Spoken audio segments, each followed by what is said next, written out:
Yesu okumama papa.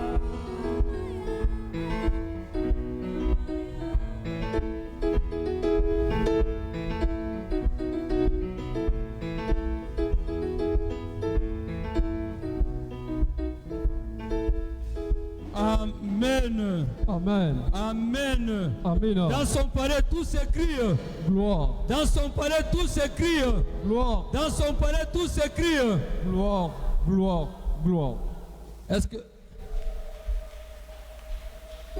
Pour ceux-là qui viennent d'entrer, pour ceux-là qui viennent d'entrer, est-ce qu'on peut faire encore cet exercice de dire bonne année à votre voisin? Est-ce que tu peux bénir ton voisin? Est-ce que tu peux bénir ton voisin? Qu'il soit de gauche ou de droite.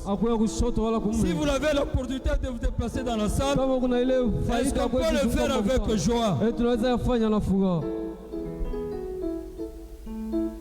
Peut-être hier vous ne m'avez pas invité. Quand vous mangez hier, vous n'avez pas fait allusion à la communauté montante du Carmel. Est-ce que vous pouvez dire bonne année à votre frère? Vous pouvez dire bonne année à votre soeur? Vous pouvez dire bonne année à votre frère?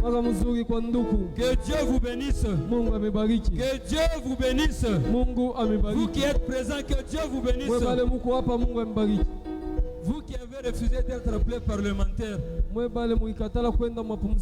parlementaires sont encore à la maison. Les parlementaires sont encore à la maison. Nous sommes les serviteurs de Dieu. Servir Dieu, c'est un commandement. Servir Dieu, c'est un commandement. Car il a dit, servez l'Éternel. Amen, amen. Amen. J'aimerais que nous fermions les yeux. Nous allons demander à Dieu. Père, nous voici. Nous sommes là devant toi.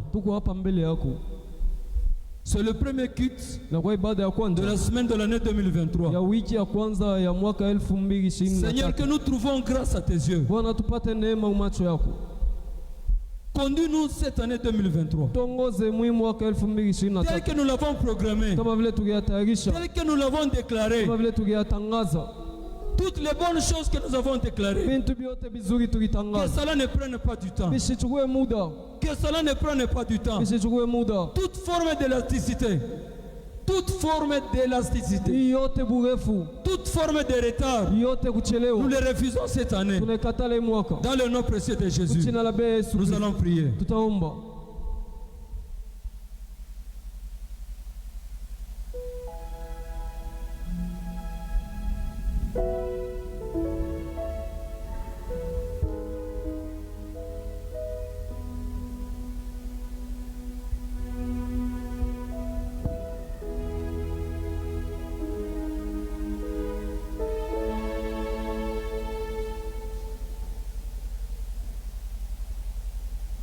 Amen. Amen. Pendant que l'orateur du jour s'avance, est-ce qu'on peut l'encourager avec nos acclamations? Chaque jour a sa grâce. Bien-aimé, ne ratez pas la grâce d'aujourd'hui. Est-ce qu'on peut le faire avec joie? Est-ce qu'on peut le faire avec joie?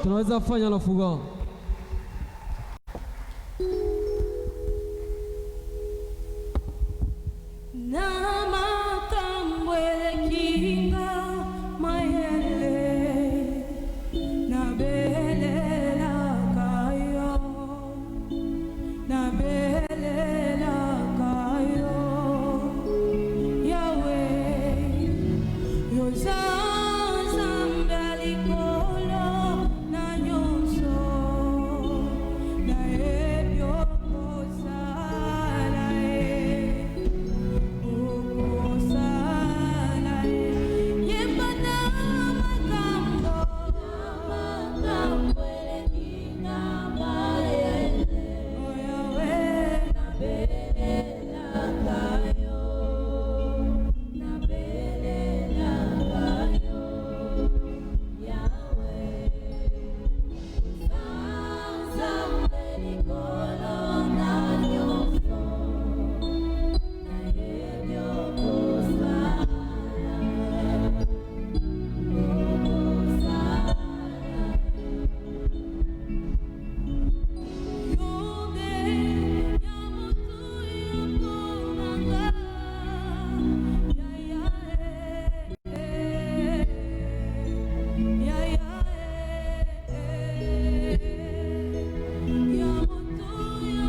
que tu peux prendre une bonne position là où tu es pour adorer le Seigneur?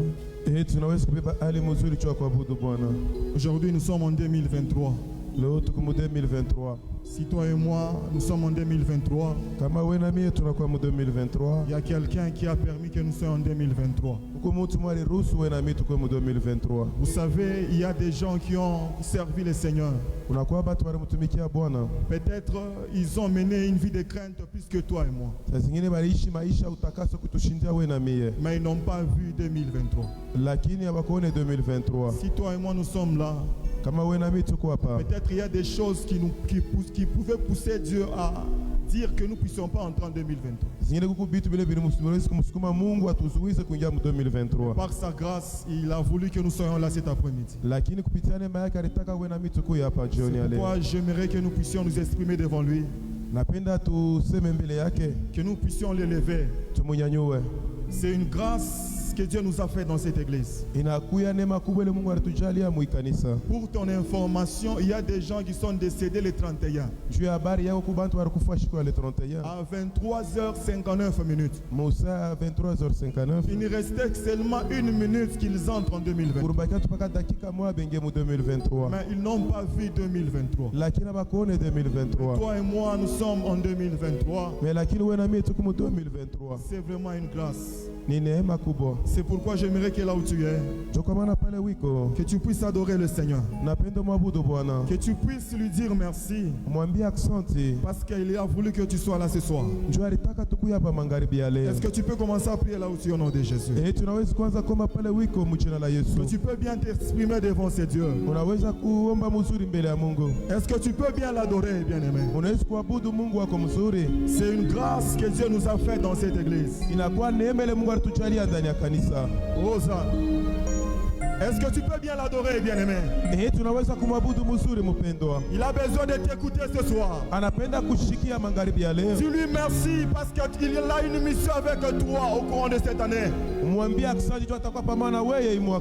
Il a une mission avec toi. Il a une mission avec ta famille. Il a une mission avec cette église. La présence en 2023 ne passera pas outre. Osa.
Sifa kwa Bwana. Nous t'élevons ce soir. Tunakuabudu Bwana. Nous te rendons grâce, Père. Tunakushukuru Bwana. Est-ce qu'on peut acclamer? Est-ce qu'on peut le célébrer? Tunaweza kumsherekea. Est-ce qu'on peut le célébrer par nos acclamations? Tunaweza kusherekea kupitia mashangilio yetu. Il est digne d'être célébré ce soir. Anastahili kusherekiwa magharibi ya leo. Il est digne, c'est Dieu puissant, tout puissant. Anastahili Mungu wa uwezo kabisa. Il est capable de tout. Anaweza yote. Que Dieu te bénisse. Mungu akubariki. Tu peux te rasseoir. Unaweza kuketi. Merveilleux. Mwaka mpya. Bonne année. Tunamitakia mwaka mpya. Est-ce que tu peux souhaiter à la personne qui est à ta gauche, à ta droite, merveilleux? Unaweza kutakia ule anakuwa kushoto yako na ule anakuwa kuume yako mwaka mpya. Ça n'a pas été par notre force. Haikuwa kwa nguvu yetu. C'est parce qu'il y a eu quelqu'un qui ne sommeille ni ne dort, Kunakuwa mtu mwa kulala kuzizie. qui a permis que nous puissions nous retrouver en 2023. Aliruhusu ya kusema tukue mu 2023.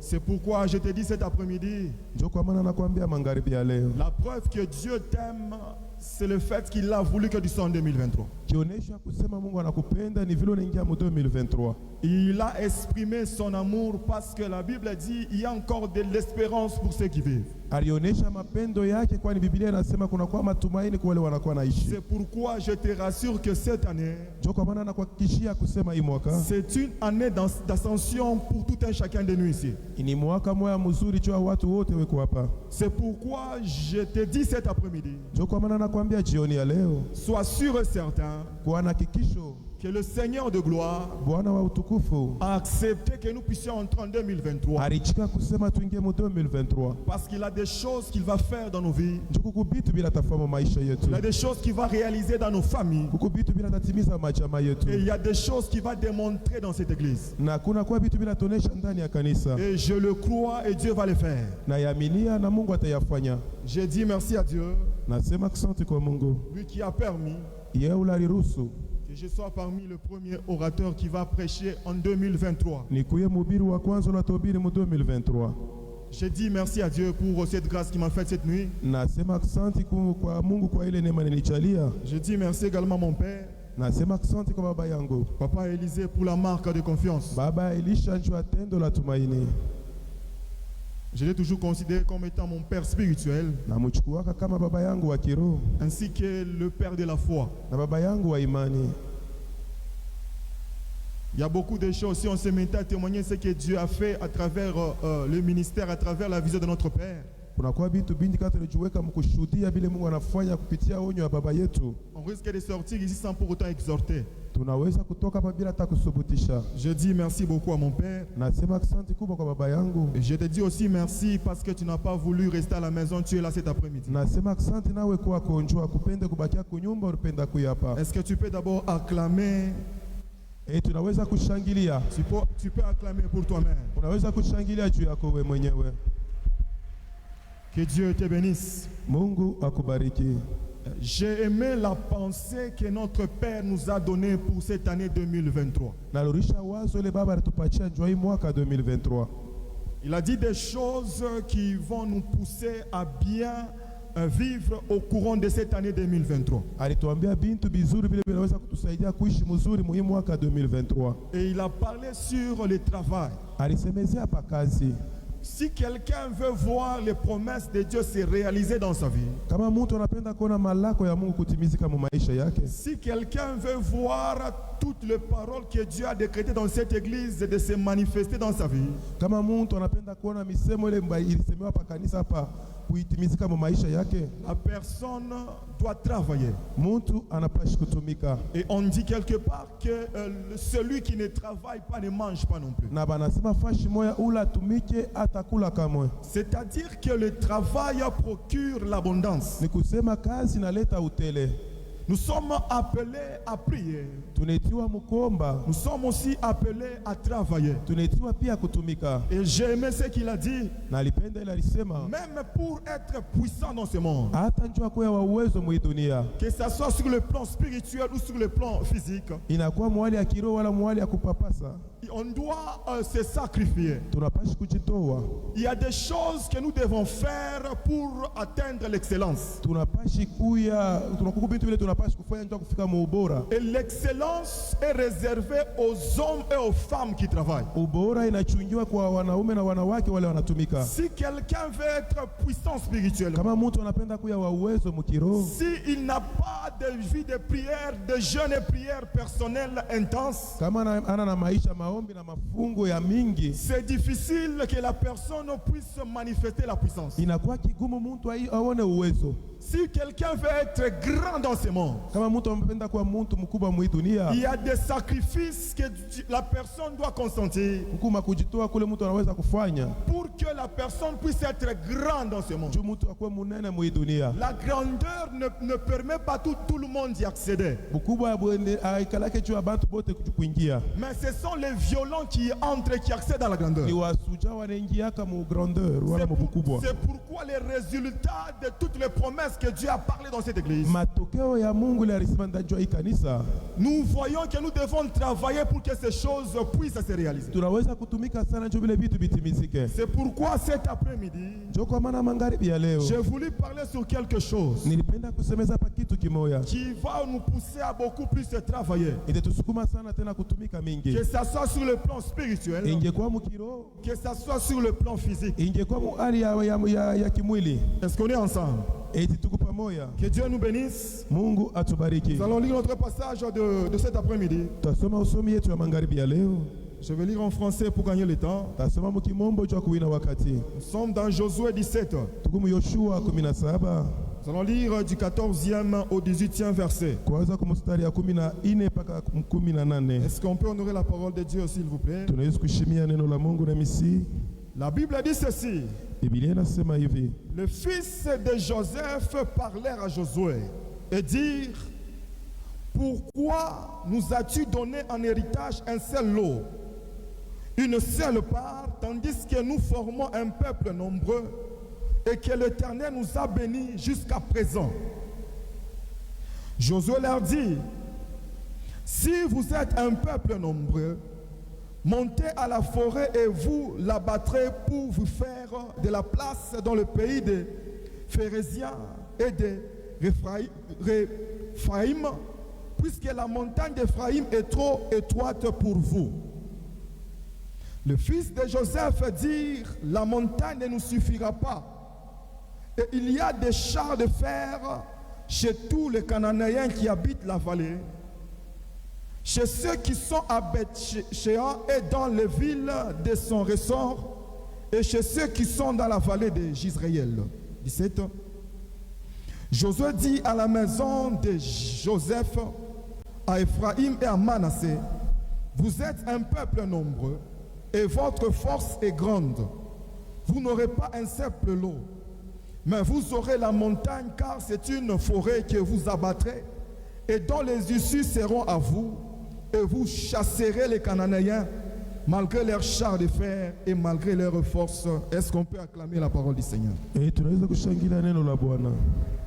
Que Dieu nous bénisse. J'ai voulu parler cet après-midi d'un petit thème qui dit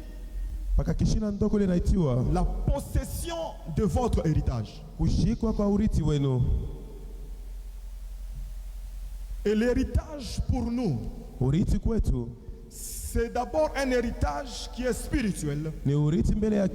Parce qu'on nous a démontré cela lors de notre réveillon. On nous a dit que Dieu a accepté de nous bénir. Il y a des bénédictions spirituelles ainsi que des bénédictions matérielles. Parce que nous sommes une église qui est beaucoup plus spirituelle.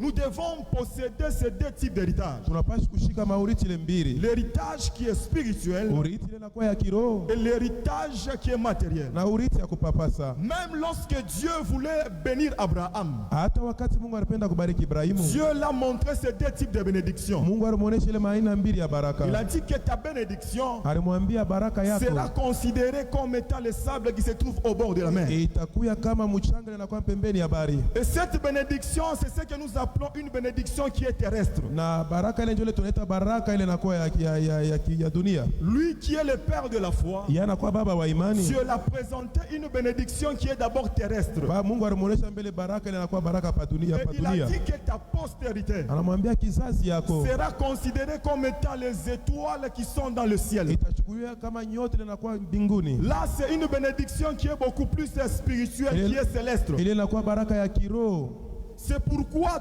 toutes les paroles de bénédiction qu'on a décrétées du haut de cette chair, Ndio kwa maana misemo yote baraka ilisemewa yule juu ya mimbali. cette bénédiction doit d'abord commencer dans le spirituel. Ile mabaraka inapaswa mbele kwanza mkiroho. Et lorsque nous possédons ces choses dans le spirituel, Wakati tunashika bile vitu mkiroho, et là nous verrons que le résultat va se manifester même dans le physique. na tutaona kusema matokeo itakuwa hata mkimwili. C'est pourquoi il y a même des paroles prophétiques qu'on a parlé. Ndio kunakuwa na misemo ya unabii Ces tulibalisema. paroles sont dans la sphère surnaturelle. Ile misemo inakuwa mkiroho. Nous avons quand même l'information sur ce qu'on a dit. Tunakuwa na habari ya bile balisema. Mais pour posséder pour que ces promesses soient des oracles, Njoo ile misemo ikuwe misemo kutokea kwa Mungu. itimizike.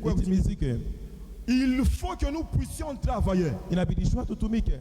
Nous devons passer par des étapes pour que nous puissions accéder à cette bénédiction. Tunapaswa kufika mwa hatua ndio kuingia mwile baraka. Et on nous a demandé que nous puissions beaucoup plus travailler. Na bali tuambia tutumike kabisa. Et c'est le travail qui procure l'abondance. Na ni kazi ile inaleta utele. Est-ce qu'on peut acclamer Jésus? Et tunaweza kushangilia Yesu. Les enfants d'Israël avaient la promesse qui venait de Dieu. Matoto wa Israeli walikuwa na malako kutokea kwa Mungu. Ils étaient en captivité en Égypte. Balikuwa mubutuma mu Misri. Mais Dieu avait déjà promis à leur père Mungu alikuwa shakulaka wa baba yabo qu'ils devaient posséder une terre qu'on appelle la terre promise. balipasha kushika bulongo mwa ile maneta icha malako. Et cette terre, c'est Canaan. Na ile bulongo inakuwa ni Kanana. Et Dieu dit que vous irez dans un pays où coule le lait et le miel. Na Mungu aliwaambia sema mtenda muichi mule kunavuya asali na majiba. Ils étaient d'abord dans la captivité. Walikuwa mubutumwa. Et le fait qu'ils étaient dans la captivité, Vile balikuwa mubutumwa. ils avaient une promesse. Balikuwa na malako. Il fallait qu'ils sortent d'abord de la captivité Ilibidishwa batoke mbele mbutumwa. pour aller maintenant vers Canaan, dans la terre où Dieu les a promis. Kwenda kukana na muichi mule Mungu alibalaka. Toi aussi, au courant de ce marathon, on a beaucoup prié. Wewe na mie muhii maandamano tuliomba kabisa. On a commencé le marathon depuis le 2 octobre. Tulianza maandamano tangu mu 2 Oktoba. Il fallait que Dieu puisse nous délivrer de certaines choses dans notre vie. Ilibidishwa Mungu atufungule kubitu bingine vya maisha yetu. Et on a pu entrer un jour de jeûne et prière. Na tuliweka mashiku 31 maombi. Et ce temps que nous avions pris en prière, Na ile wakati tuliweka mu maombi. c'est pour que nous puissions posséder notre bénédiction. Ninju tushike mabaraka yetu. C'est pour que nous puissions voir des choses changer. Na ninju tuone bitu kubadilika. C'est pourquoi il fallait que les enfants d'Israël soient délivrés de la main de Pharaon. Ndio kwa maana ilibidishwa watoto wa Israeli wafunguliwe kwa mkono ya Faraoni. Pour qu'ils puissent aller servir Dieu. Tuende wakamtumikie Mungu. Dieu n'a pas voulu seulement les délivrer. Mungu ashikupende pa Dieu kubafungula. était capable que les enfants d'Israël puissent l'adorer, puissent le servir même en Égypte. Mungu aliweza watoto wa Israeli wamwabudu wamtumikie hata mu Misri. Dieu n'a pas voulu qu'ils puissent l'adorer dans un pays étranger. Mungu ashikupende wamwabudu mu nchi ya kigeni. C'est pourquoi Dieu a dit que vous irez m'adorer dans la terre promise. Ndio kwa maana Mungu alimwambia tutenda kunyabudu mu nchi ya malako. Même lorsqu'il est apparu à Moïse à la montagne d'Horeb, Hata wakati alimuonekania Musa kumulima wa Horeb. il a donné la maquette de ce qu'il va faire avec les enfants d'Israël. Alimwambia mfano bila tafanya watoto ya Mungu. Toi et moi, bien-aimés, Wewe na mimi mpendwa. Dieu nous a appelés. Mungu anatuita. Et Dieu a dit des oracles, des paroles que nous devons nous-mêmes conquérir. Mungu alituambia misemo ile shibe yetu tunapaswa kufuata. Alléluia. Amen.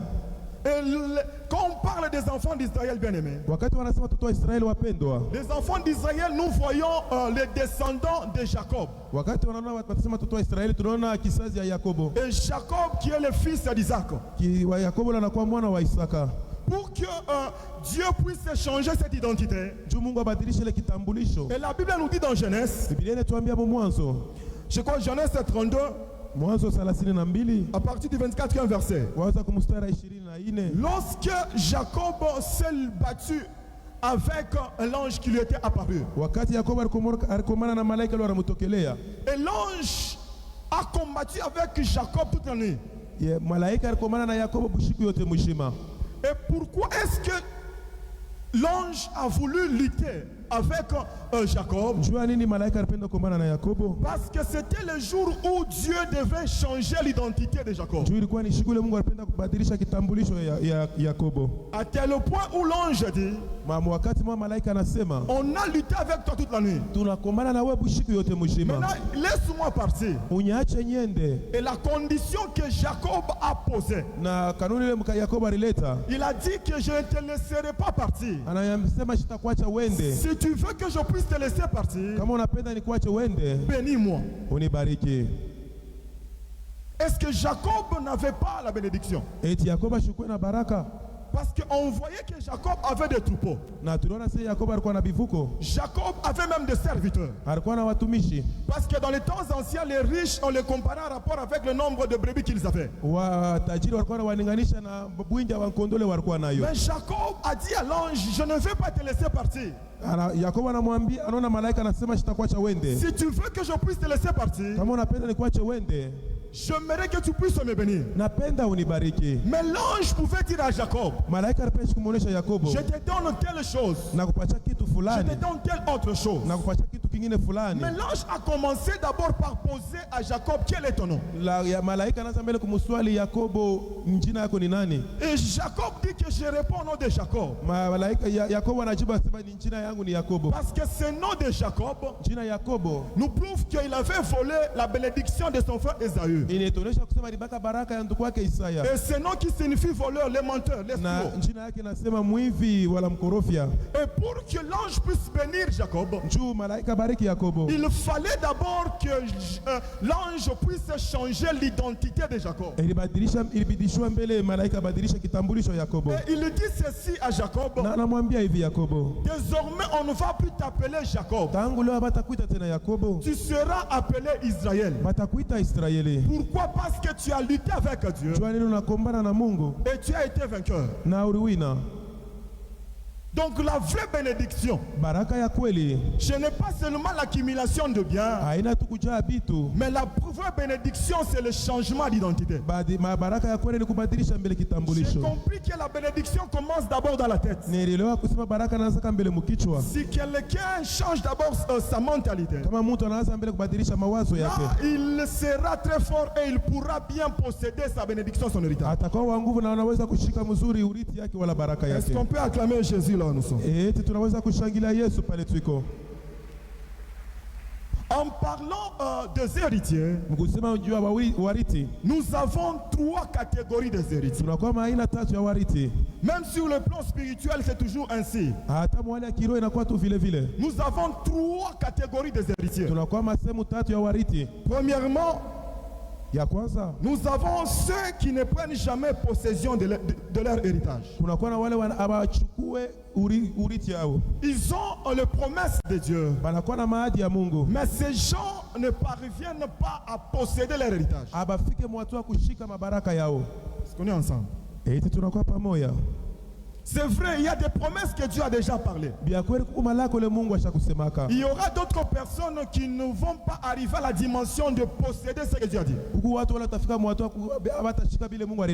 C'est pourquoi ma prière ce soir, que tu ne sois pas parmi ces gens qui ne vont pas posséder.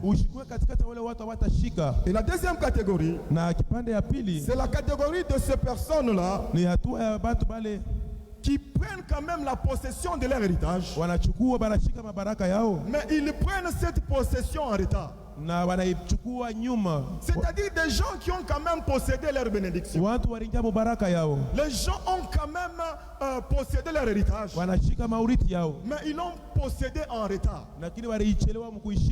Et la troisième catégorie, c'est la catégorie des gens qui prennent immédiatement ou rapidement la possession de leur héritage. Alléluia. Amen. Et là, nous allons prendre l'exemple des enfants d'Israël. Na tutachukua mfano watoto wa Israeli. Au total, il y avait 14 tribus. Kulikuwa makabila 14. Les 12 tribus d'Israël. Kulikuwa makabila 12 ya Israeli. Et 2 tribus des enfants de Joseph. Na makabila 2 watoto wa Yusufu. C'est-à-dire Ephraïm, je m'excuse, c'est-à-dire Ephraïm et Manassé. Ephraim na Manassé. Au total, 14 tribus Kulikuwa makabila 14. devraient posséder Canaan. Barapashi kushika Kanana.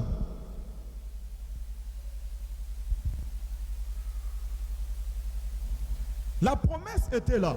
Malako ilikuwa yako. Et la volonté de Dieu, Na mapenzi ya Mungu c'était que ces 14 tribus puissent posséder Canaan. ilibidishwa ile makabila 14 ishike Kanana. Alléluia. Amen. Dieu peut dire quelque chose dans la vie de quelqu'un. Mungu anaweza kusema kitu mu maisha ya mtu. Et j'ai toujours aimé ce qu'on a toujours dit. Napendaka sana ile banatuambia kapaka. S'il y a un endroit où il y a beaucoup de riches, Kama kunakuwa fashi kunakuwa batajiri mingi. s'il y a un endroit où il y a beaucoup de milliardaires, Kunakuwa watu wanakuwa na milliardaire. c'est au cimetière. Ni mu makaburi. Il y a des gens qui sont décédés avec des promesses Kuku bantu walikufa na malako. d'être des personnes renommées dans ce monde. Ya kuwa bantu bakavumu mu hii dunia. La promesse était là, Malako ilikuwa yako. mais ces gens n'ont pas possédé cet héritage. Lakini wale watu wakushika ile mauriti. Et les paroles, les promesses que Dieu a dit, Misemo ile Mungu alisema c'était des promesses qui étaient vraies. ilikuwa ni misemo ya kweli. Mais par manque de non-respect de certaines choses dans la présence de Dieu, Me lakini kukosa kuchunga vitu vingine muwapo wa Mungu. ces gens n'ont pas pu posséder cela. Wale watu wakuweza kushika ile. Alléluia. Amen. La promesse, Malako, la prophétie, matabiri c'est une promesse. ni malako. Ça peut ou ne pas se réaliser. Inaweza kufika wala ifike. Dieu peut te donner une orientation. Mungu anaweza kumpatia uongozaji. Tu seras telle personne dans ce monde. Utakuwa mtu fulani wala fulani mu hii dunia. Mais s'il y a des choses que tu ne viens pas à respecter, Lakini kama kukubitu bila ufike mu hatua kuheshimia, il te sera difficile de posséder ce que Dieu a dit. itakuwa kigumu kushika ile Mungu alisema. Est-ce qu'on est ensemble? Tunakuwa pamoja. C'est pourquoi, bien aimé, à chaque fois que nous avons des promesses, Ndio kwa maana wakati tunakuwa na malako nous devons savoir que c'est le début de combat. na tunapaswa kuyasema ni mwanzo ya mvita. Et nous devons être très prudents. Tunapaswa kuwa werevu kabisa. La plupart des gens s'attachent beaucoup plus aux promesses, Watu wengi wanaambatana kwa malako. mais ils ne s'attachent pas à la marche qui fera qu'ils puissent entrer dans leurs promesses. Batane kumwenendo unaweza kuwafanya kusema benge mu malako yao. Alors, il y a des choses que nous devons faire Kubitu vile tunaweza kufanya pour que nous puissions posséder cet héritage. tushike ile mauriti. Alléluia. Amen. Et ma prière de ce soir, Na maombi yangu ya magharibi ya leo, toi qui es venu cet après-midi, wewe ulikuwa hapa jioni ya leo, que tu sois parmi la catégorie des personnes ukuwe katikati ya vipande ya watu qui vont posséder rapidement l'héritage. wataingia kwa haraka mauriti yao. Est-ce que quelqu'un peut bien acclamer Jésus? Eti mtu anaweza kushangilia mzuri Yesu. La personne qui sait qu'il va rapidement posséder l'héritage cette année, Mtu ule anaamini kusema tashika kwa haraka est-ce que baraka tu peux yake. bien acclamer là où tu es? Tunaweza kushangilia mzuri pale wiko.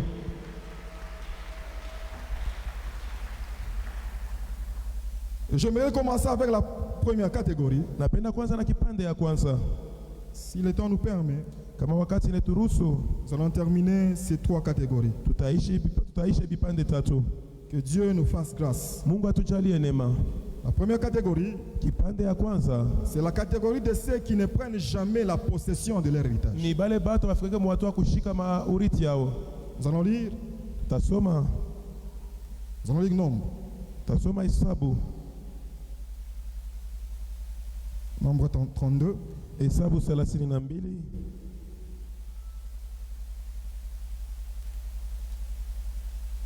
Nous allons lire du 1er au 5e verset. Kwanza mstari wa kwanza mpaka na 5. Nous sommes à la première catégorie. Tumo kipande ya kwanza.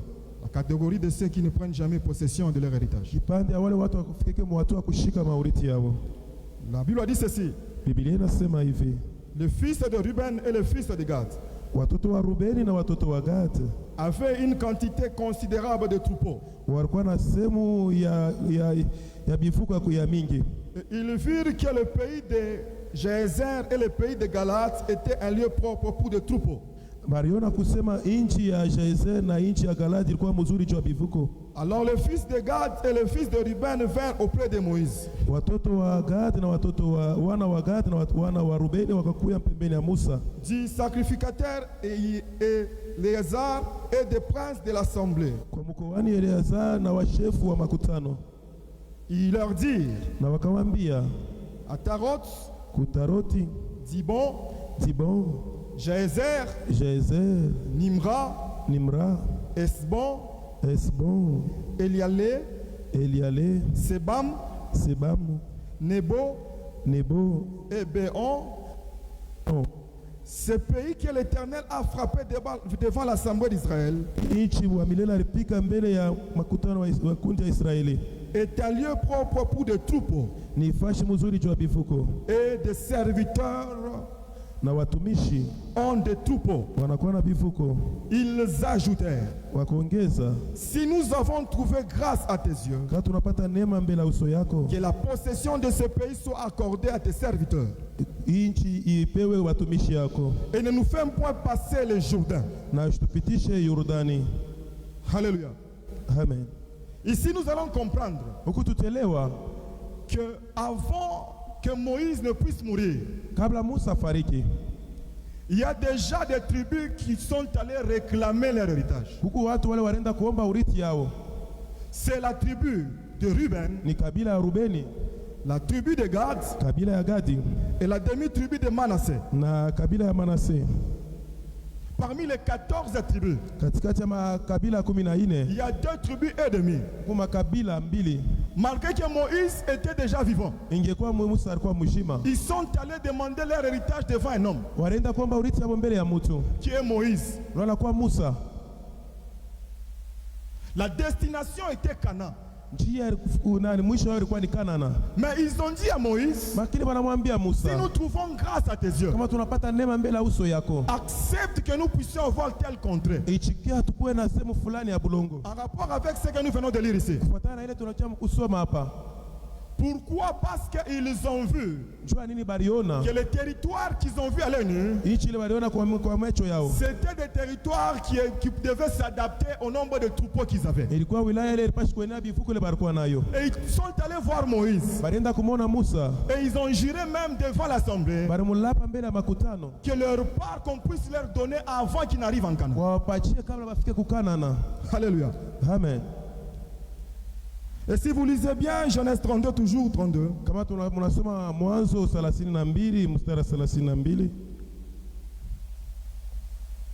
Au 33e verset. La Bible dit ceci. Moïse donna au fils de Gad et au fils de Ruben et à la moitié de la tribu de Manassé, fils de Joseph. Et on est en train d'énumérer les territoires qu'on les a donnés. La Bible a dit les royaumes de Sion, roi des Amoréens, les royaumes. Est-ce qu'on est ensemble? Il y a des éléments qui font que quelqu'un ne puisse pas posséder l'héritage. Il y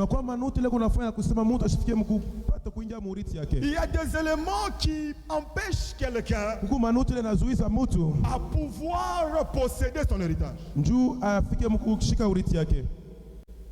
Et le premier élément, c'est la satisfaction. Il y a des gens qui ont eu la satisfaction en disant qu'on vient de terminer 31 jours de prière. Et ils ont dit qu'on puisse se reposer au cours de la semaine. Ils ont été satisfaits de ce temps que nous venons de prendre. Alors qu'on n'a même pas encore terminé le programme que Dieu nous a donné. Est-ce que tu peux d'abord acclamer pour toi parce que tu es là ce soir? Est-ce que tu peux bien acclamer parce que tu es dans la présence de Dieu ce soir? Alléluia. Amen. Oh non, nous avons passé un réveillon, nous avons commencé le 31 et on a terminé le 1er. Tulikesha, tulianza mshiko ya 30, tunamaliza mshiko 31, tunamaliza mshiko ya kwanza ya Januari. Que nous puissions nous reposer. Tupumzike mbele. Bien-aimés, nous sommes appelés Mpenda tunetiwa à terminer le programme que Dieu nous a donné. ya kumaliza matengenezo ile Mungu alitupatia. Nous voici en 2023. Chi hapa mu 2023. Il y a des choses que nous devons faire pour que nous puissions voir la possession de notre héritage. Huko vitu vile tunapaswa kufanya ndio tufike mu hatua kushika urithi yetu. Sinon, on risque d'avoir la photocopie de notre héritage alors que ce n'est pas ça notre héritage. Saa zingine tutafika hata mu hatua kuishi ile urithi meshi, lakini tunaona kini urithi. C'est pourquoi j'aimerais dire à quelqu'un ce soir. Ndio kama napenda kuambia mtu mama magharibi ya leo. Notre programme va prendre fin le 15. Matengenezo tutamalizika mu le 15. Que tu ne puisses pas te satisfaire de prières que tu as déjà fait. Hapana kufurahiwa mbele na mama ombi ulichokufanya. Alléluia.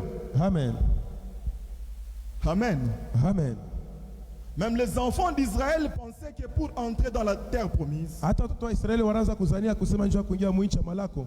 ils pensaient que ça devait se faire par un bâton magique. Ilibadilishwa wanaanza kuwazia kusema itafanyika tu kwa ghafla tu. Or, il y avait des choses que Dieu devait faire avec eux Huko vitu vile Mungu anapaswa kufanya pamoja nao. pour qu'ils puissent entrer dans la terre promise. Juu baingie mu nchi ya malako. C'est de même avec nous. Ni vile vile pamoja nasi. Les paroles de bénédiction qu'on nous a parlé, Musemo ya baraka ile baratuambia ce sont des paroles qui sont vraies. ni misemo ya kweli.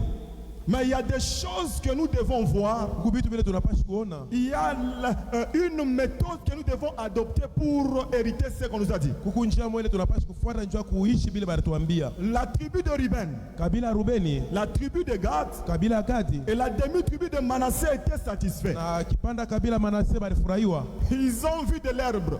Bariona, Ils ont vu de l'herbe. bariona majani.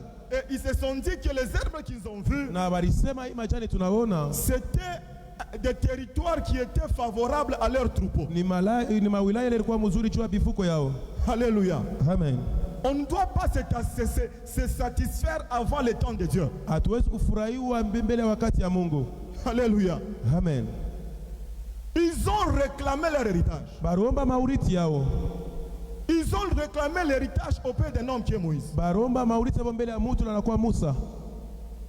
Alors qu'ils devaient posséder Canaan. Ibidishwa bashike Kanana. Et la première des choses qui ont fait qu'ils puissent réclamer cela, Na kitu cha kwanza kile kilifanya kusema baombe ile, c'était l'herbe qu'ils ont vue. ilikuwa ni majani ile bariona. Alléluia. Amen. Amen, amen. Amen. Kuku bintu bingine mina kuangalia. Il y a d'autres choses que je viens de voir. Kuku bantu banegalaka bena kabria Mungu méthode ya kubabariki. Et il y a des gens qui donnent à Dieu de la méthode de leur, pour la bénédiction. Dieu est capable de faire que tu puisses avoir, je vais prendre l'exemple d'un boulot. Mene tuleta mfano ya kazi. Dieu t'a promis un boulot. Mungu anakulaka kazi. Il peut commencer directement avec un boulot où tu gagnes beaucoup d'argent. Anaweza kuanza na kazi, anakupatia kazi mwele na kuna wina makuta mingi. Là, c'est dans la grandeur et la divinité de Dieu. Ni molele mbukubwa bwa Mungu. Et Dieu peut commencer avec toi au bas de l'échelle. Mungu anaweza kuanza chini na weye. Et il te fait monter. Na anaanza kupandisha. Alléluia. Amen. Maintenant, si quelqu'un n'est pas spirituel et la personne ne parvient pas à comprendre cela, Kama mtu anawakiliwa afike mwatua kuelewa ile. la personne peut arrêter le boulot. Mtu anaweza kufika mwakuacha Et la kazi. personne peut dire que ça, ce n'est pas la volonté de Dieu. Na mtu anaweza kusema hii haina mapenzi ya Mungu. Alléluia. Amen. Alors que Dieu, pour bénir quelqu'un, Mungu jua kubariki mtu. Dieu a mis à notre disposition des personnes qui seront des ponts par lesquels nous passerons pour accéder à notre destinée. Mungu aruweka pembeni yetu batu wale watakuwa bilalo njua kutungisha maoriti yetu. Alléluia. Amen. Nous tous, nous voulons, quand nous avons besoin d'un boulot, qu'on commence avec un boulot en rapport avec notre niveau d'études. Shi bote tunapendaka kama tunatafuta kazi batupatie kazi kufuatana na hatua masomo yetu. Et Et tu verras une autre personne en train de dire ça, ce n'est pas un travail de la volonté de Dieu. peut-être que Dieu t'a même orienté Saa zingine Mungu alikuongoza. en disant que tu vas commencer à tel niveau. Mungu sema utaanza mwatua mwa fulani. C'est à partir de ce niveau où Dieu va frayer d'autres chemins. Ni kupitia ile hatua ile Mungu atafungula maisha ingine. Est-ce qu'on est ensemble? Ce n'est pas tout le monde dans une entreprise. La personne peut directement devenir superviseur ou bien, je peux dire, superintendant. C'est possible que tu commences même un opérateur, même un ouvrier. Peut-être là où tu as commencé, c'est pour que tu puisses acquérir seulement l'expérience. Et que tu puisses maintenant accéder à une autre dimension.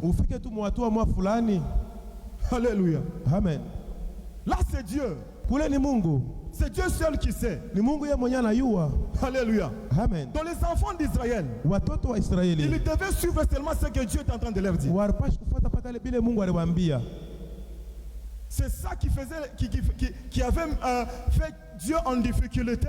Pourquoi? Parce qu'ils n'ont pas bien compris ce que Dieu les a dit. Alléluia. Amen. Est-ce qu'on peut acclamer Jésus là?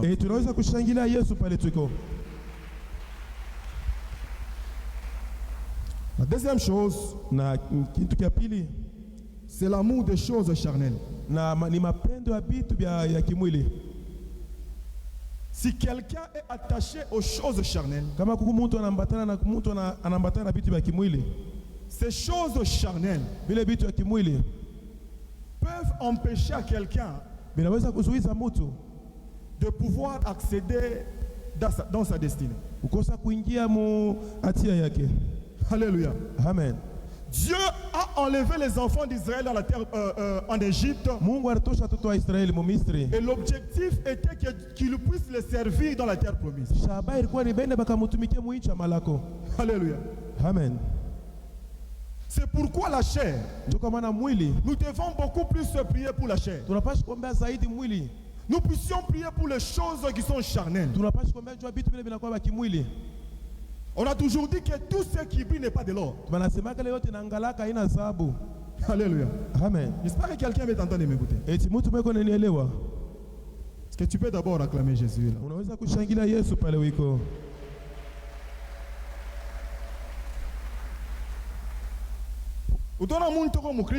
Tu verras une personne qui est chrétien, mais il a toujours des choses charnelles.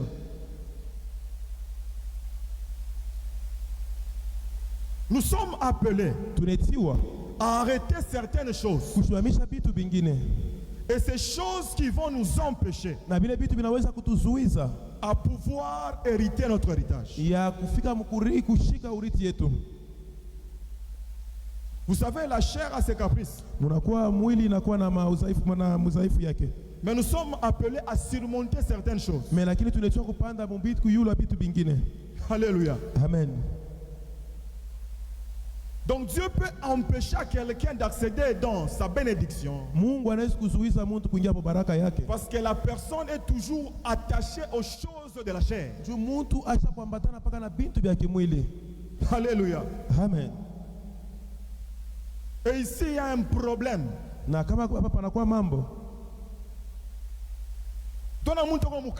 Tu verras une personne qui est chrétien, mais il y a d'autres choses qui sont encore charnelles qu'il a déjà collées. Tu verras une personne vivre normalement comme il était encore païen ou dans le monde. La personne mène une vie impudique normale. Et il vient à l'église, il veut posséder l'héritage.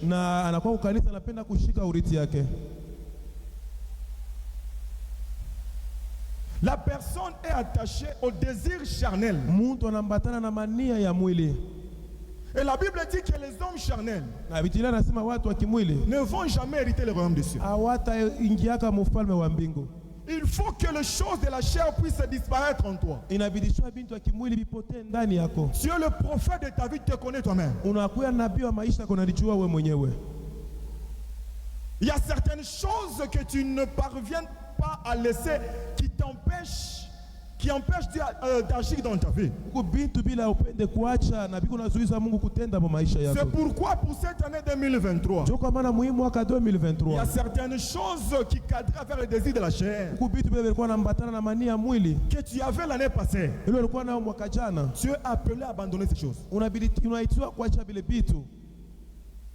Et tant que tu n'abandonnes pas ces choses, bien-aimés, tu feras partie de la catégorie des gens qui ne vont jamais posséder l'héritage.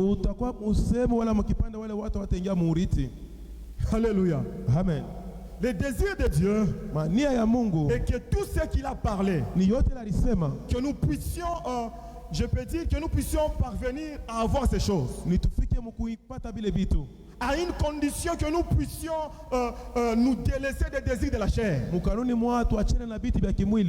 Alléluia. Amen. Tu es quelqu'un qui parle trop.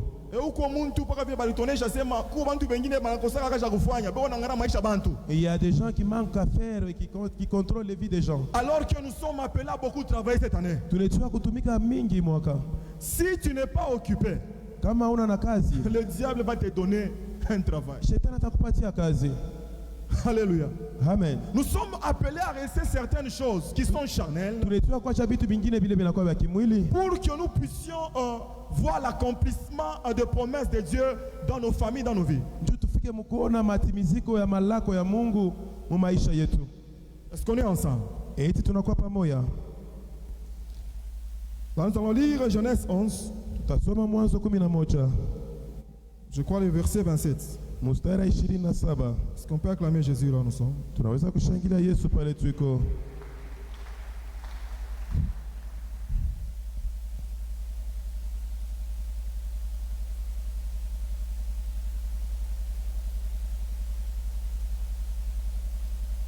Non, je m'excuse, c'est 13 je crois.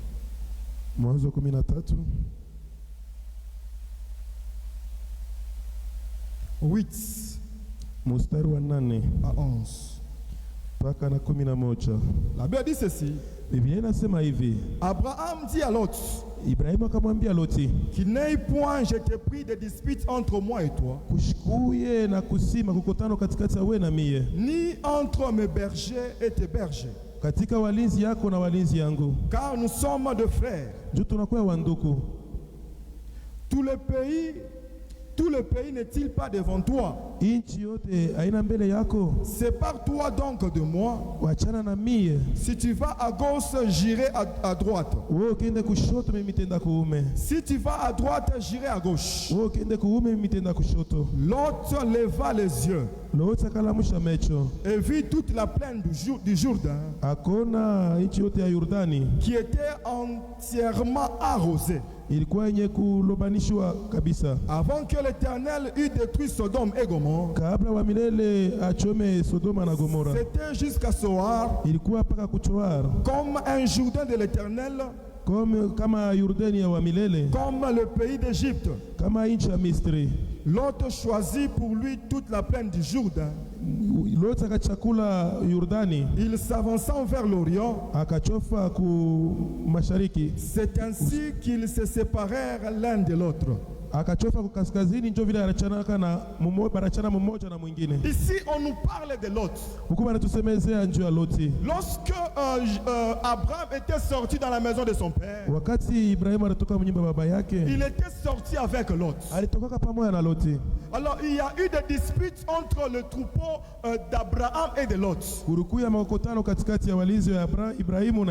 Malgré qu'ils avaient des liens entre eux. Mais Abraham s'est rendu compte que à cause de ces disputes, il fallait qu'il puisse se séparer de l'autre. L'idée n'était pas une mauvaise idée. Et Abraham a dit à Lot que tu as le libre choix. Si toi tu pars du côté gauche, moi j'irai du côté droit. Et Abraham a voulu que l'autre puisse faire le choix en premier. Alléluia. Amen. Et ce qui a poussé Lot de faire le choix, c'était la plaine qu'il a vue, cette plaine qui était arrosée d'herbe. L'autre a vu cela avec des yeux qui sont beaucoup plus acharnés. Alléluia. Amen. Bien aimé, tout ce qui frappe à l'œil, ces choses qui frappent à l'œil, ça ne prouve pas que ces choses sont dans la volonté de Dieu. Alléluia. Amen. Il y a d'autres choses que nous voyons de nos propres yeux. Avec nos yeux, nous pensons que ces choses sont des choses que Dieu peut accepter. Alors que ces choses, Dieu ne peut pas les accepter. Alléluia. Amen. Surtout dans le choix des conjoints. Ou bien des conjointes. Alléluia. Amen. La plupart des gens se sont basés sur la beauté physique. Mais après, ils se sont rendus compte qu'ils ont fait un mauvais choix. Alléluia. Amen. L'autre a vu la plaine qui était arrosée. Directement,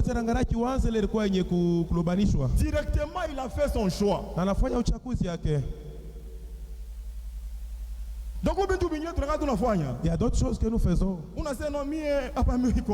nous disons que moi ici tel que je suis là, je n'entre pas dans de boîtes de nuit. Et puis quelqu'un qui dit que et quelqu'un qui se dit non, si moi je vais en boîte, je bois juste un sucré là, c'est tout. Et puis la personne dit qu'est-ce que là il y a un péché. Et la mtu anasema sikule kuna kwa zambi. Alléluia. Amen. Quelqu'un qui parle, il dit que mtu anaenda anasema là où je pars, je veux seulement m'asseoir. Alors que le milieu où tu pars, c'est un milieu où un chrétien ne peut pas aller. Et tu verras la personne aller là-bas. Et la personne sait que c'est interdit en rapport avec notre doctrine de pouvoir aller à tel endroit. Tellement que la personne est animée par des désirs qui sont charnels. Et la personne s'attache à ces choses. Alors que Dieu ne veut pas te voir dans des endroits que Dieu a déjà interdits. Et ces choses peuvent faire en sorte que tu puisses t'attirer certains combats. Et ces combats vont t'empêcher d'accéder dans ta destinée. Ce sont des choses qui paraissent simples. Mais ces choses peuvent nous empêcher à pouvoir accéder à notre héritage. L'idée de l'autre était une bonne idée. Il ne savait pas que dans la plaine, c'était un endroit où il y avait des brigands. Il y avait des gens qui devaient même empêcher ces troupeaux de bien brouter l'herbe. Donc l'autre a vu ce qui frappait à l'œil. Mais il ne connaissait pas les réalités qui s'est passées dans cette plaine. Et la Bible dit que c'était un territoire qui était proche de Sodome et Gomorrhe. Or, la Bible dit que les habitants de Sodome et Gomorrhe étaient des hommes méchants. Est-ce que c'était facile pour lui de vivre dans cette plaine malgré que c'était un endroit qui était bien pour ses troupeaux?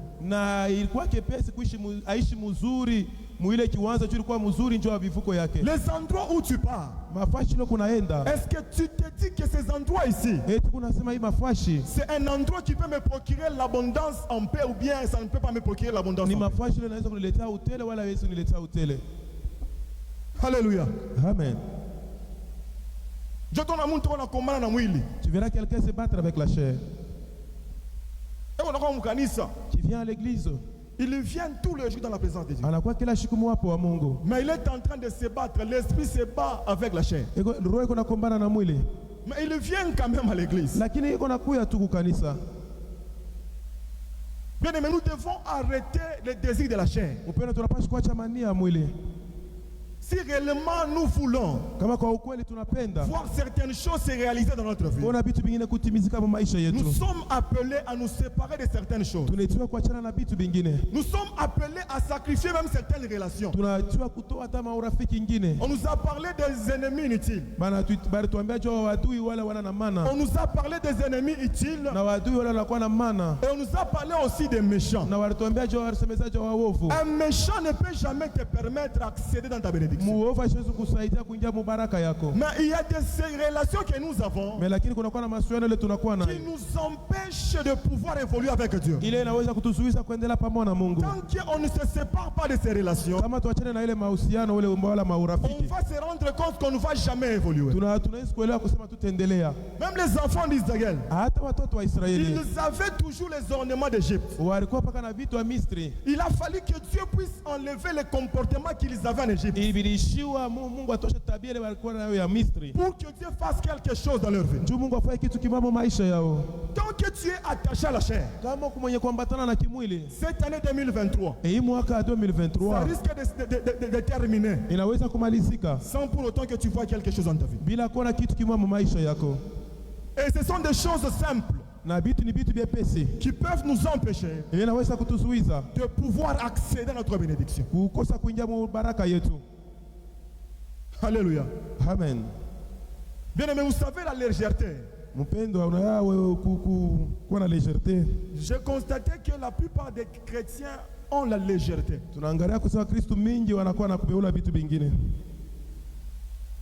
Donc, il y a des choses que quelqu'un est en train de faire par honte seulement. Et que je puisse le faire seulement, sinon on va me parler ou on va me critiquer. Mais nous voyons certaines religions. Malgré que leurs histoires sont encore vaines, mais ils respectent leurs principes. Est-ce qu'on peut faire un effort aussi que nous puissions respecter nos principes en tant que chrétiens?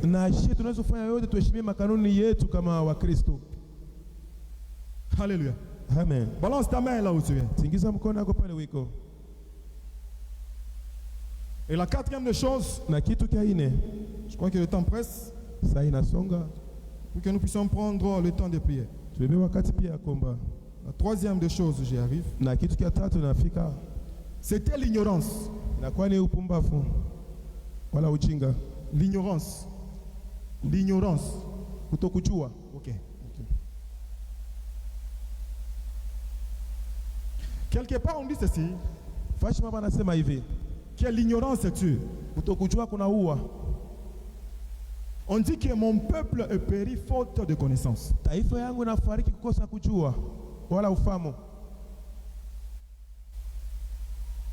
La tribu de Ruben, la tribu de Gad et la demi-tribu de Manassé n'avaient pas la connaissance du pays où ils devaient hériter. Parce que s'ils avaient la connaissance, ils ne devaient pas réclamer auprès de Moïse que Moïse puisse leur donner leur héritage. C'est-à-dire quelque chose qui se ressemble à l'héritage alors que la destination était Canaan.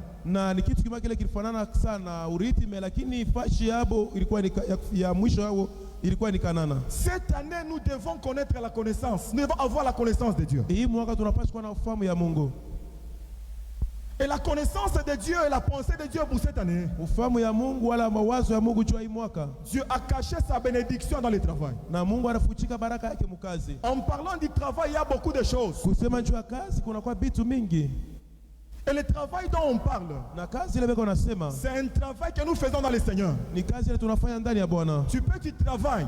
Là où tu travailles, tu ne peux pas travailler comme tout le monde. Il y a une manière d'un chrétien de vivre dans une entreprise et de pouvoir vivre même là où il est en train de faire ses business.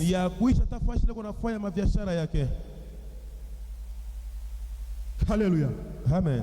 Aujourd'hui, on se rend compte que dans les entreprises, dans le poste stratégique, il n'y a pas beaucoup de chrétiens. On le désir de Dieu et que nous puissions posséder des postes qui sont élevés. na tuchukue mafashi moya ya juu.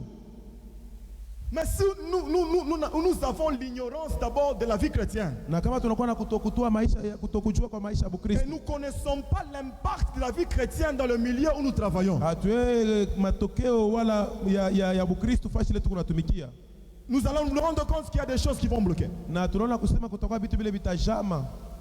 Ils n'avaient pas la connaissance de la terre promise. Abakuwe na ufahamu ya ichi ya malako. Ils ont limité leur vie bariweka mipaka pa maisha yao à un territoire que Dieu ne les a pas destinés. wilaya moya fashi moya ile Mungu ashikubaone po, Un endroit où Dieu n'a pas prédestiné pour eux. fashi moya ile Mungu ashikuwatarisha juu yao. Nous sommes appelés à avoir la connaissance. Tunaitiwa kuwa na ufahamu. Alléluia. Amen. Et j'ai un ami au boulot Niko na rafiki yangu makukazi qui m'a toujours dit que Arsène, tu sais, la connaissance ananiambia paka ndugu Arsene, unaya ufahamu. la connaissance coûte cher. Ufahamu inakuwa ya bei kabisa.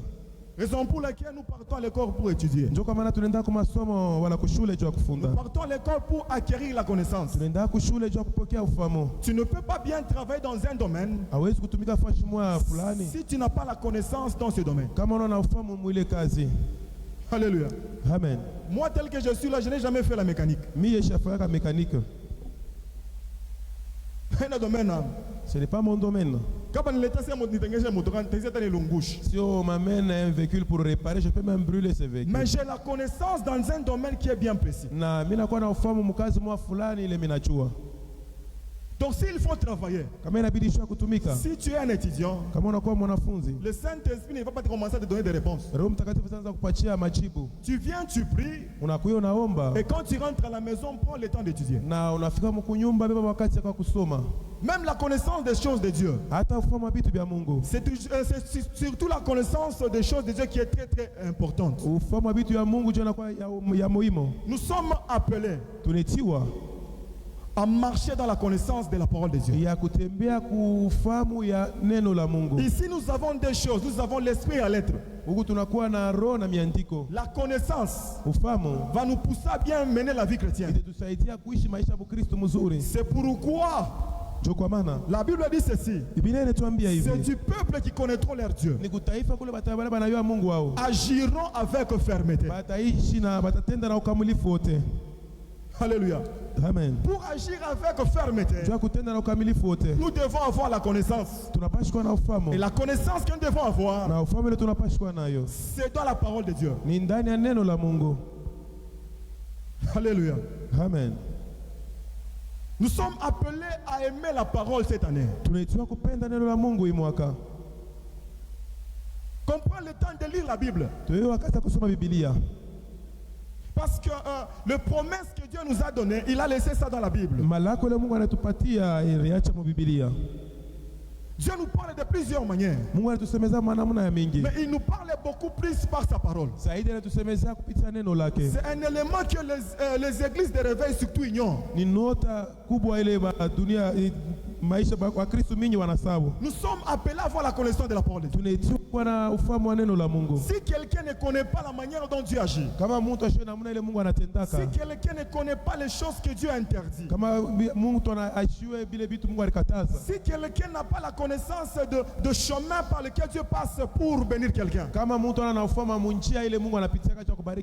tu vas tourner en rond, tu ne verras pas la chose s'accomplir dans ta vie. Quelqu'un peut dire amen. Quelqu'un peut dire amen.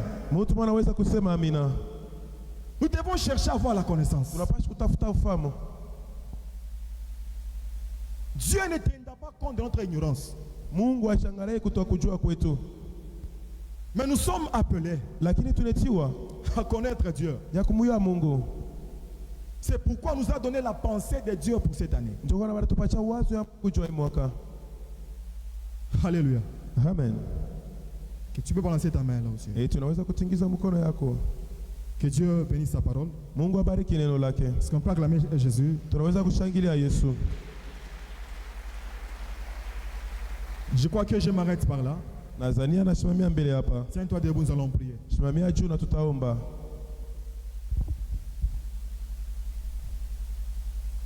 Que Dieu nous fasse grâce cet après-midi.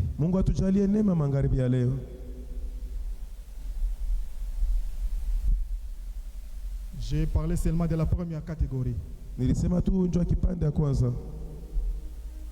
Peut-être le reste, on va nous donner l'opportunité, nous allons encore en parler. Nous allons parler sur ça. Na ile nabaki tupacha tena batu tasemezaka tena yule yayo. Tu as bien écouté ce que je dis. Ulishikia mzuri ile milisema. Peut-être tu te rends compte qu'il y a des choses qui vont peut-être t'empêcher Na saa zingine unawazania kusema kwa vitu vingine vinaweza kuzuiza à pouvoir voir un changement dans ta vie. ya kufika mkuona mabadiliko kwa maisha yako. Je disais que tu es le prophète de ta vie. Nasema unakuwa nabii wa maisha yako. J'ai voulu qu'on donne d'abord un cantique de méditation. Atupache mwimbo ya kufikiria. Que nous puissions un peu réfléchir sur cette année. Tuwaze mzuri jua hii mwaka. Que tu essaies un peu d'examiner ta vie. Kama naweza kuchunguza maisha yako. Et je sais que le Saint-Esprit a parlé à ton cœur ce soir. Na aminia kusema Roho Mtakatifu nasema na moyo wako magharibi ya leo. Et le désir de Dieu pour cette année. Na kutaka kwa Mungu juu ya hii mwaka. Na wewe upate kuwa na furaha maisha yako. Que tu puisses aussi avoir la joie dans ta vie. Mimi nakatala bintu bingine bikuzuize kufurahia kuingia mfuraha maisha yako yana. Je refuse que d'autres choses puissent t'empêcher d'entrer dans la joie de ta vie cette année. On donne un cantique, on chante ensemble. Watupache bimbo moja tunaimba pamoja. Nous allons fermer les yeux. Tafunga macho yetu. Tu es en train d'examiner sur ta vie. Unafikiria pa maisha yako. Karibu. Approchez.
Bien aimé, tu vas entrer en prière.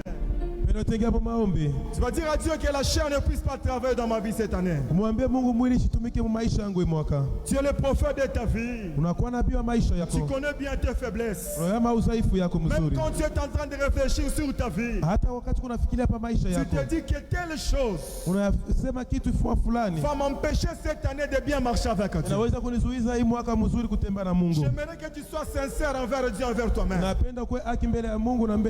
ne sais pas la position que tu vas prendre. Tu vas dire à Dieu qu'il puisse enlever la chair dans ta vie. La Bible dit que l'esprit a des œuvres contraires à ceux de la chair.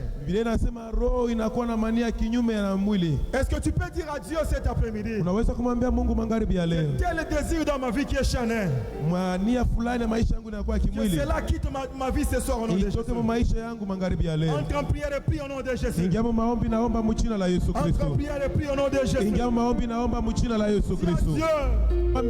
que telle chose ne puisse pas m'empêcher de bien vivre cette année. Est-ce que tu peux désirer prier bien là où tu es?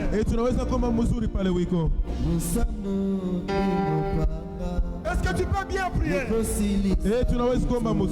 Déchire ton cœur devant ce Dieu. Déchire ton cœur devant ce Dieu.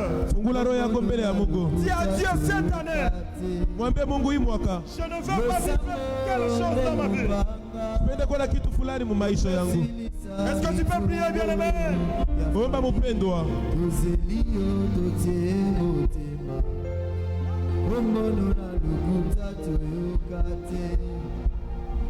Le sambo ne mupanga Kokosilisa bitumbo yo Tozelio totemotema Komono na lukuta toyokate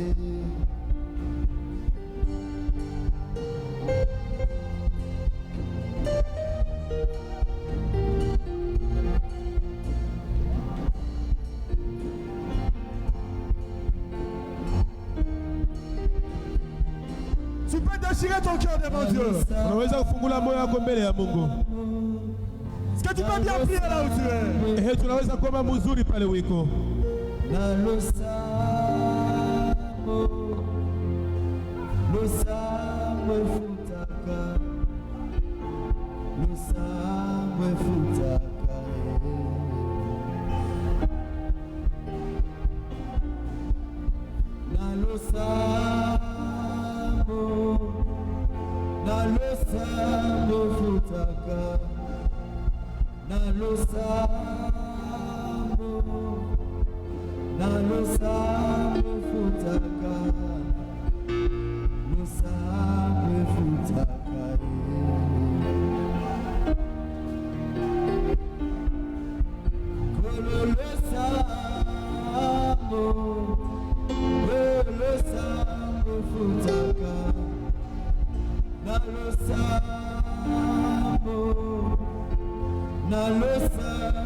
Déchire ton cœur, bien-aimé.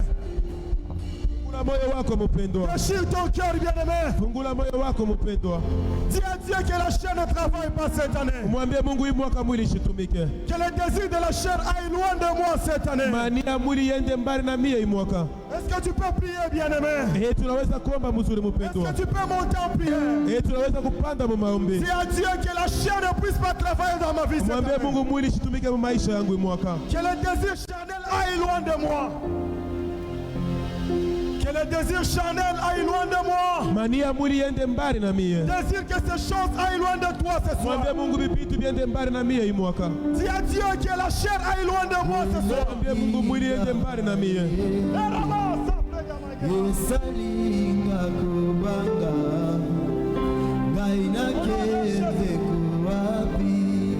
Au nom de Jésus.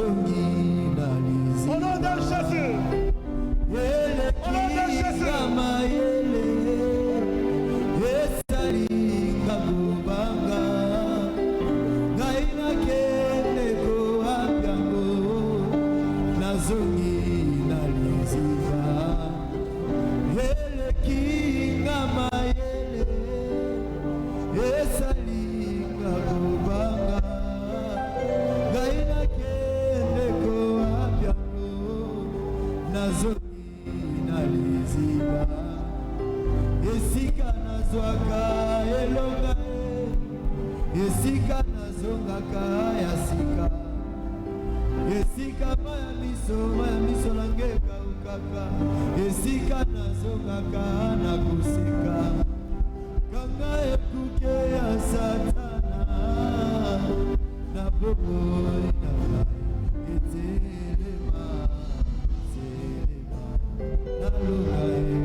La main de Dieu est en train d'agir.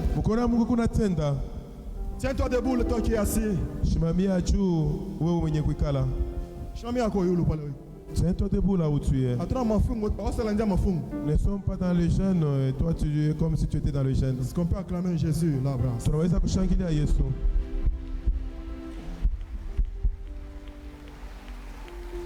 Bien-aimé, la Bible nous dit que le Saint-Esprit nous enseignera toutes choses.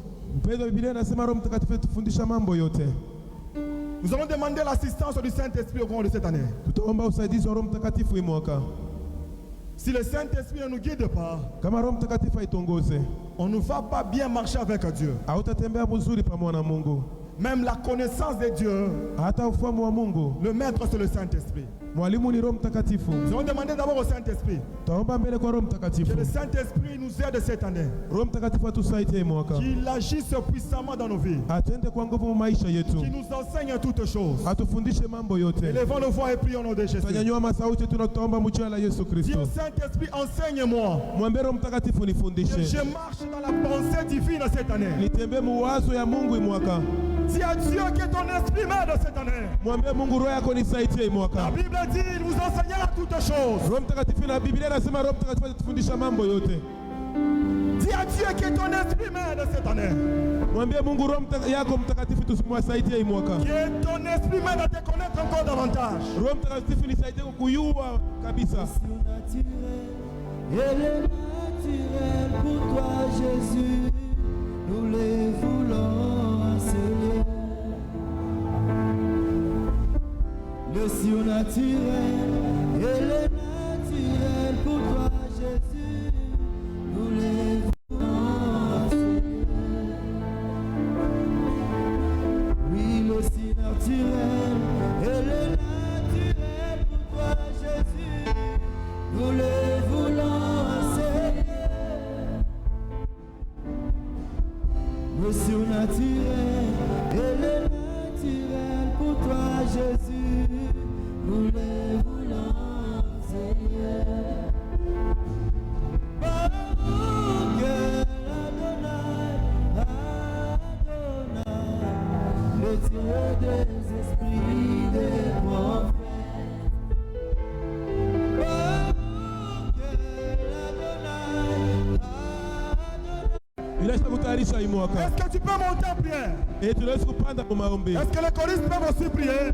Waimbaji pia wanaweza kuomba. Priez aussi que Dieu vous aide. Muombe pia Mungu abisaidie. Dans votre ministère. Muhuduma yenu. Dans vos vies.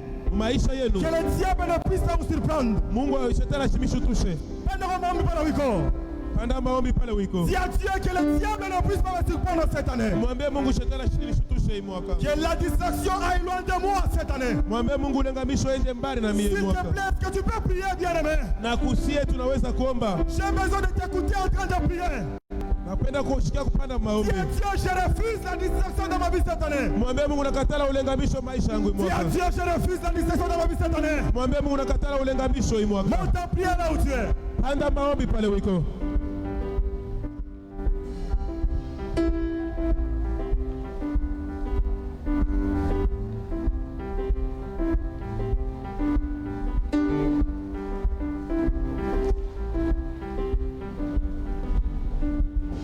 Bien-aimé, monte en prière, monte en prière. Panda maombi, panda maombi. Dis à Dieu, je refuse la distraction cette année. Mwambie Mungu mimi nakatala kwa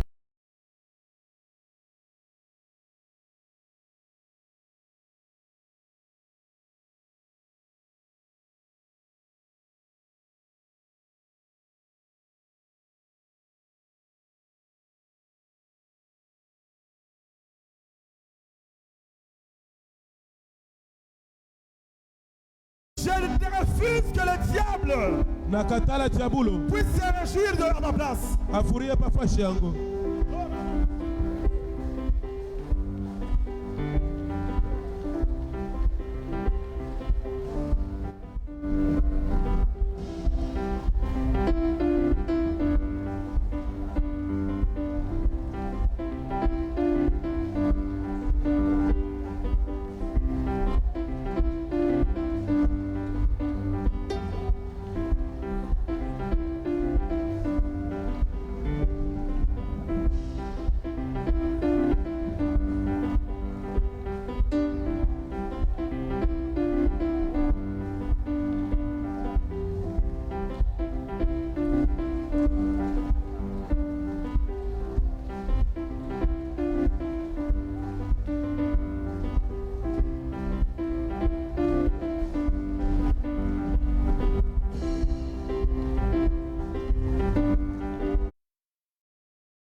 Je refuse que le diable nakatala diabulo puisse se réjouir à ma place. afurie pafashi yangu.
jina la Yesu Kristo. Est-ce que tu peux monter en prière, bien-aimé? Eti Yesu panda maombi mpendwa. Dis à Dieu, je refuse. Mwambie Mungu nakataa. Qu'il échoue dans ma vie. Ashinde mu maisha yangu. Qu'il échoue dans ma vie. Ashinde mu maisha yangu.